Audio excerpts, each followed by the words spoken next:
We need transparency in our government, and our leaders need to be held accountable. The economic slump has been caused by poor fiscal management, too much spending, too much borrowing, and a government that has grown too big. The cost of our federal government has grown by almost 50% in the last 10 years. It's time to hold our leaders accountable for their legacy of spending. Our Congress must provide a strong national defense. Our military must be used to protect our citizens and defend our borders. The U.S. Constitution puts the responsibility of protecting Americans against domestic violence in the hands of Congress. Given this responsibility, it is unacceptable that our Congress has let parts of our country be controlled by gangs and foreign drug cartels. The Constitution gives Congress the right to establish roads. It's not acceptable that commuters across this district, one of the richest in the nation, are stuck in traffic every day, wasting fuel, polluting the air, and wasting their time. Furthermore, Congress shall ensure that a regular statement of all public money shall be published, yet my opponent voted against an audit of the bailout money. Congress should not be looking to engage itself in new responsibilities when it can't perform the duties delegated in the Constitution. I will make sure these duties once again become the priority of Congress. It needs to stay out of our economy.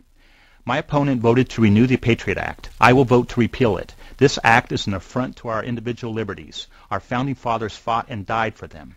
It is a direct violation of the Fourth Amendment. The proper role of Congress is to protect and defend our rights, not to legislate them away. My opponent voted to increase the national debt limit, and he voted for increased spending.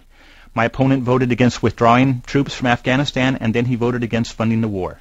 This is not the message we should be sending our troops or our enemy.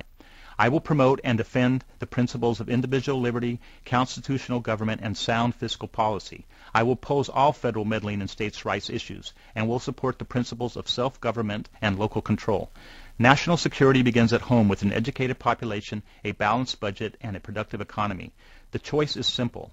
In the last 10 years, our spending, borrowing, and the size of our government have all increased. Is the economy better? Are job prospects better than they were 10 years ago? No. Americans need a productive economy and the jobs that come with it. These jobs will not come from consumption and government spending. They will come from investment by small businesses and entrepreneurs when we have an investment-friendly environment. Additionally, our federal tax codes are too cumbersome and complicated. Compliance with tax codes and unnecessary record-keeping cost the U.S. economy hundreds of billions of dollars annually. When elected, I will strive to make our legislative process more transparent. I will balance the budget now, not in 5 or 10 years. I will read all legislation before voting on it and share it with the citizens of the district so they can participate in its discussion. I promise due diligence, and I will vote my conscience in keeping with the United States Constitution. For too long, our Congress has taken care of their business. It's time to elect someone who represents you. Please exercise your right to vote and consider my candidacy the best option for our country's future. For information about my candidacy, please visit my website at cliftforcongress.com. Thank you.